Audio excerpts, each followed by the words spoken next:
semua, ketemu lagi sama aku Fitria Ramadhani dari kelas 1B dengan NPM A1G024066. Pada video kali ini kita akan membahas manajemen peserta didik dan sarana prasarana sekolah. Pertama-tama mari kita bahas pengertian dari peserta didik. Ada yang tahu belum sih peserta didik itu apa? Peserta didik adalah miniatur adult yang dalam keterbatasannya mendapatkan bimbingan oleh orang yang lebih dewasa, lebih berpengalaman, atau lebih dalam ilmu pengetahuannya, sehingga oleh karenanya menjadi individu yang lebih matang. Pengertian lain dari peserta didik adalah seseorang yang terdaftar dalam suatu jalur, jenjang, dan jenis lembaga pendidikan tertentu, yang selalu ingin mengembangkan potensi dirinya baik pada aspek akademik maupun non-akademik melalui proses pembelajaran yang diselenggarakan. Nah, sekarang kita bahas pengertian manajemen peserta didik. Manajemen peserta didik adalah suatu upaya sebagai usaha untuk mengatur, mengawasi, dan melayani berbagai hal yang memiliki kaitan dengan peserta didik agar peserta didik mampu mencapai tujuan pembelajaran di sekolah, mulai dari peserta didik tersebut masuk sekolah sampai peserta didik tersebut lulus dari sekolah. Manajemen peserta didik juga dapat diartikan sebagai suatu proses pengurusan segala hal yang berkaitan dengan siswa di suatu sekolah, mulai dari perencanaan, penerimaan siswa, pembinaan yang dilakukan selama siswa berada di sekolah, sampai dengan siswa menyelesaikan pendidikannya di sekolah. Sekarang kita bahas fungsi manajemen peserta didik. Fungsi yang pertama ada fungsi yang berkenaan dengan pengembangan individualitas peserta didik. Fungsi ini diharapkan dapat membuat peserta didik mampu mengembangkan potensi-potensi individualitasnya tanpa banyak hambatan. Potensi-potensi tersebut meliputi kemampuan umum yaitu kecerdasan, kemampuan khusus yaitu bakat, dan kemampuan-kemampuan lainnya.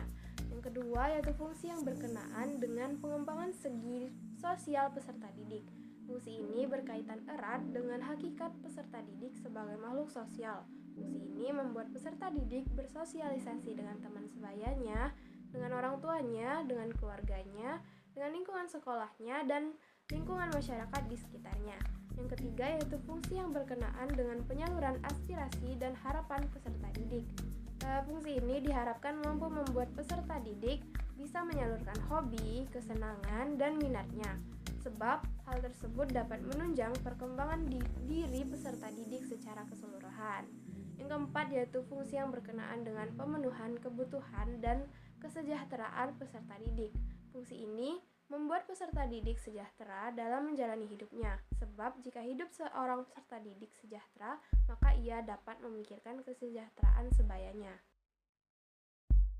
Selanjutnya yaitu tujuan manajemen peserta didik. Tujuan manajemen peserta didik adalah untuk mengatur kegiatan peserta didik agar menunjang proses belajar mengajar di sekolah dalam pencapaian tujuan sekolah dan tujuan pendidikan yang optimal.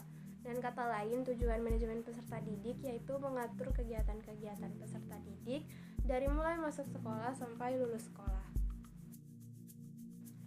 Sekarang kita masuk ke prinsip-prinsip manajemen peserta didik. Yang pertama, manajemen peserta didik dipandang sebagai bagian dari keseluruhan manajemen sekolah.